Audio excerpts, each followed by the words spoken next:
No Evangelho de Lucas, nós começamos a entender a fundação da igreja. Nós vemos a predileção de Jesus pela barca de Pedro e não por outra barca.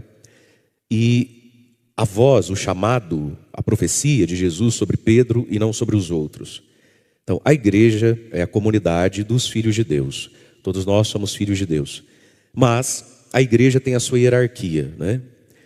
E o sacerdócio é dado não a todos, né? É dado a alguns. Portanto, Lucas vai deixando claro aqui para nós que Pedro tem um papel diferente. Pedro precisa obedecer num nível diferente, precisa andar numa profundidade diferente, porque ele é escolhido do meio da multidão e depois escolhido do meio dos próprios 12 apóstolos para ser o representante de Jesus. Então, para Pedro é reservado um caminho diferente. Na nossa vida, às vezes, na nossa vida de fé, a gente olha para as pessoas e a gente se sente assim, explorado, né, injustiçado por Deus. Quando a gente vê que Deus parece que exige mais de mim do que do outro. Né? Muitos de nós nos ressentimos com Deus. A gente às vezes solta essas, né? Eu só queria uma vida tranquila, uma vida normal, tudo eu, porque eu, né? Parece que com os outros tudo é mais fácil, comigo Deus me aperta, né? Às vezes a gente escuta até dos jovens, né? Falar, padre, todo mundo faz um monte de besteira, não dá nada. Eu só de pensar em fazer uma besteirinha já dá tudo errado na minha vida, né? Veja, se nós olharmos aqui esse dia em que Jesus estava pregando para a multidão, na beira do lago ali, na beira do mar.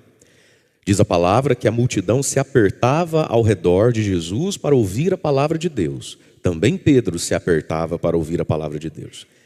Mas aí no fim dessa pregação, Jesus vai pedir a Pedro, e não a todo mundo, um gesto de fé. Vai pedir a Pedro um pouco mais de tempo, de proximidade, de obediência, que não pediu aos outros. E aqui está, meus irmãos, você já imaginou se Pedro dá o chilique que você gosta de dar? Você já imaginou se Pedro resolve reclamar de Deus, como você gosta de reclamar de Deus? Você já imaginou se Pedro aqui resolve reclamar o direito de viver uma vida medíocre, na média, de fazer o mínimo necessário para passar de ano? Pedro não teria se tornado Pedro. Nós teríamos um grande prejuízo com isso, e o próprio Pedro também. Nem Pedro sabia que ele era destinado a coisa tão nobre, tão grande, e nem Pedro teria conhecido duas verdades fundamentais da vida. Primeiro, quando ele diz ali para Jesus, Senhor, afasta-te de mim porque eu sou um pecador. Pedro não falou isso como frase feita, formada, como às vezes a gente diz, ai padre, se a gente disser que a gente não é pecador, já está pecando, né? Isso aí você leu, isso aí você escutou, isso aí a tua cabeça concorda até, mas isso não está no teu coração de verdade. No coração da grande maioria de nós, não aconteceu um quebrantamento verdadeiro, uma contrição perfeita nunca na vida. A gente tem a noção da fé, e isso é bom, melhor do que nada, não é? Mas Pedro aqui foi tomado por uma verdade. Senhor, diz aqui que ele se ajoelhou, nem olhava para Jesus e disse, afasta-te de mim porque eu sou um pecador. Pedro recebeu uma contrição perfeita de quem ele é. E a contrição perfeita, meus irmãos, nos faz sentir uma dor profunda de ser o pecador que eu sou, porque Deus não merece isso. Muitos de nós temos uma contrição imperfeita. Por que me dói ter feito, falado, ido, vivido e me permitido? Me dói porque me trouxe prejuízo. Se eu não tivesse feito, minha vida estava melhor. Mas a contrição perfeita, como a de Pedro aqui, que se declara pecador, e vamos lá, a Sagrada Escritura nos deixa claro que São Pedro é um homem que possivelmente nunca na vida tenha cometido um pecado mortal. Talvez Pedro era um homem que, qual é o pecado dele? Ficava nervoso com a mulher, meio ignorante com os filhos, diz aqui que ele era sócio, né, de André, de Tiago e João na pescaria, então às vezes discutia qual promoção fazer para vender mais peixe, menos peixe, e devia ser meio ignorante, não sei, meio áspero. Qual era o pecado de Pedro? A Bíblia diz que a sogra dele morava com ele, então, essa véia, meu Deus do céu, por que não morre? Deixa eu pensar essas coisas, tadinha, ela tem as qualidades dela. Qual era o pecado de Pedro? Mas veja, meus irmãos, quando a gente chega e se aproxima da santidade de Deus, a gente descobre que ainda que a gente não seja pecador desses pecados, Deus não merece pecado nenhum. É a contrição perfeita, é de chorar, é de doer na alma. Mas não é de doer porque eu estou chorando a mim, como o filho pródigo, né? Os empregados do meu pai, uma hora dessa, estão comendo, tomando café da tarde, tem pão e não sei o quê, e eu passando fome. Ele está com dó dele, não está com dó do pai. Ter dó de si é necessário, tem gente que nem isso tem, por isso que se afunda, né? Mas tem muita gente que, porque tem dó de si e amor próprio, vive bem, mas não vive para Deus, vive para si. Nós estamos rodeados de gente boa que eu não sei se vai para o céu. Nós estamos rodeados de gente boa que, se for para o céu, vai ficar no purgatório, amigo. Até o último segundo. Porque não tem essa contrição, não olha para Deus e não sente essa dor. Deus não merece que eu seja assim. E aí a segunda grande graça que Pedro viveu: afasta-te de mim, Senhor, porque eu sou pecador. Se ele está dizendo, se afasta de mim porque eu sou pecador, ele está confessando o quê? Que Jesus é santo, que Jesus é nobre, ele não é, que Jesus é virtuoso, ele não é. Então ele descobre quem é Jesus, descobrir quem eu sou, descobrir quem é Jesus, tudo ao mesmo tempo. É um 2 em 1, que quebra o coração humano, que dói, que machuca, mas que não produz desânimo. No quebrantamento, na contrição perfeita, a gente escuta a voz de Jesus dizendo: não temas, não tenha medo de mim, não precisa ter medo de mim, nem ter medo dessa descoberta, nem ter medo dessa contrição. Por quê? Porque quem passa por isso recebe um convite, todos nós. De agora em diante, de hoje em diante, você será pescador de homens. Meus irmãos, é incapaz de pescar alguém para Deus quem nunca viveu a contrição perfeita. Eu sou pecador, Ele é santo e não é preciso ter medo dele. É por isso que muitas pessoas nunca pescaram, nem pescarão nunca ninguém para Deus. Porque é uma fé sem as águas profundas. É a fé do bom mocismo. É a fé de quem no máximo aprendeu a cuidar de si, a não fazer mau negócio para si mesmo. Mas existe um nível da fé que está ali no Evangelho. Avança para águas mais profundas, Pedro. E aí Pedro vai dizer o que para Jesus? Mestre, trabalhamos a noite inteira, que é a hora de pescar, né? E não pescamos nada. Mas é aqui que está a fé. Você pega toda a sua circunstância, você pega todo o seu bom senso, faz todas as afirmações que a sensatez humana tem que fazer. Pedro é um pescador, ele não está falando bobeira. E aí você diz assim: mas em atenção à tua palavra, Jesus. Não em atenção à lógica, porque não tem lógica pescar agora. Agora não é hora de pescar. O peixe que tinha para pegar, ou foi pego ou não foi pego. Mas em atenção à tua palavra. E aqui, meus irmãos, é onde começa a fé. É o funil, é a porta estreita, onde muita gente não passa. Nós temos a capacidade de usar a razão. E a razão tem suas razoabilidades para as coisas. Como Pedro tinha. Um pescador sabe que hora pescar. Um pescador sabe se compensa entrar no mar de novo hoje ou deixa para amanhã. Isso é a razão humana falando. Como nós ouvimos aqui na primeira leitura da carta de São Paulo aos Coríntios. Irmãos, se algum de vós pensa que é sábio nas coisas desse mundo, reconheça a sua insensatez, para se tornar sábio de verdade diante de Deus.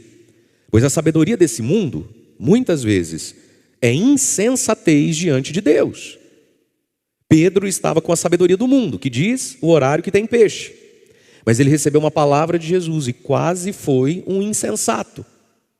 A sabedoria de Deus, muitas vezes, tromba com a sabedoria da vida, né? E aí Pedro diz: trabalhei a noite inteira, não pesquei nada, mas, se o senhor me desculpa falar, não vou pescar de novo não quero nem ofender Jesus, mas o senhor é carpinteiro, pescador sou eu, o pai está on, o senhor desculpa, agradeço. O que Pedro diz? Trabalhei, não pesquei, mas em atenção à tua palavra, eu vou lançar a rede. E pescou como nunca pescou. Agora vamos lá, meus irmãos. A palavra de Deus hoje não está nos sugerindo algo que nos faz muito mal. Me pergunte o que para eu ouvir se você está acordado. Fala o que, padre? A palavra de Deus hoje não está nos sugerindo a teimosia. Tem gente que é teimoso. Tem gente entrando no mar, lançando rede para pegar peixe, porque é teimoso. Deus não mandou você fazer isso. O que tem de gente perseverando, não numa palavra dada por Deus. O que tem de gente que está perseverando, mas não por um ato de caridade pela salvação do outro. O que tem de gente perseverando e não num ato de fé para obedecer o propósito de Deus para ele. Ele está perseverando na sua teimosia. Pedro não era um teimoso. Pedro não entrou na hora que ninguém entrava mais no mar para pescar por ser teimoso, por estar irado contra o mar, por estar com vontade de xingar o peixe. Pedro não entrou ali porque estava obedecendo a sua vaidade, com que cara eu chego em casa agora, na frente da mulher e da sogra, sem um peixe para levar, eu não admito. Meus irmãos, nada do que é feito por raiva, nada do que é feito por ira, e nada do que é feito por orgulho ferido funciona. Nada. Nada. O que tem de gente insistindo em relacionamentos e não é pela fé que a pessoa está insistindo naquilo. Não é por um senso de fé.